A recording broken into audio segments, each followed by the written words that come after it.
তো চলুন আজকে সলভ করে ট্রাই করি আরো একটি নতুন প্রশ্ন। Sorry, my bad. হসপিটাল ডাটাবেজের ইজি লেভেলের আরো একটি প্রশ্ন, সেটা হচ্ছে এটা। Show the patient ID and total number of admission of patient ID 579।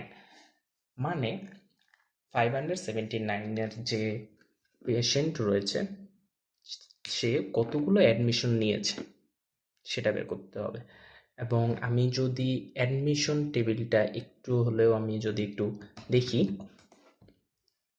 তাহলে এখানে আমরা কি কি দেখতে পারবো। এখানে পেশেন্টের আইডিগুলো দেওয়া রয়েছে এবং ওই পেশেন্ট কবে অ্যাডমিট হয়েছে, কবে ডিসচার্জ হয়েছে এবং ডায়াগনোসিস কিসের জন্য হয়েছে এবং কোন ডক্টর তাকে অ্যাটেম্প করেছেন, কোন ডক্টর দেখেছেন, সেগুলো ইনফরমেশন দেওয়া রয়েছে। সুতরাং ইজিয়েস্ট একটা প্রশ্ন এটা বলতে পারেন।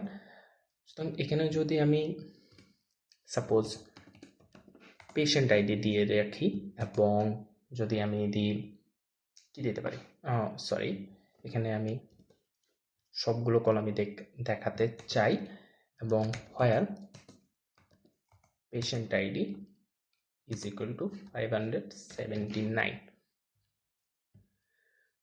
তো এখানে আমি কি দেখতে পারবো, আমার ওই পার্টিকুলার পেশেন্ট কয়বার মানে অ্যাডমিট হয়েছেন তার ইনফরমেশনগুলো আমি দেখতে পারবো। এখানে আমরা দেখতে পাচ্ছি 2বার, কিন্তু আমাদের দেখাতে হবে সংখ্যা। তো যার জন্য আমাদের কি করতে হবে, সর্বপ্রথম আমাকে পেশেন্টের ID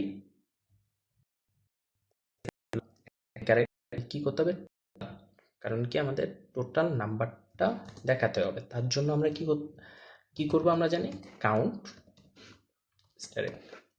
star you got the query right. কারণ এখানে কি হয়েছে, আমার যতগুলো অ্যাডমিশনের ডাটা রয়েছে সেখান থেকে আমি প্রথমে হোয়ার কন্ডিশনের মাধ্যমে সবগুলোকে আলাদা করে ফেলেছি এবং কোনগুলোকে নিয়েছি 579-579-এর যে পেশেন্ট আইডি রয়েছে তারগুলোকে আমরা আলাদা করে ফেলেছি এবং তারপরে আমরা কি করলাম, পেশেন্ট আইডিটাকে শো করলাম অনলি এবং সেগুলো কতগুলো রয়েছে সেটা আমরা শো করে দিলাম।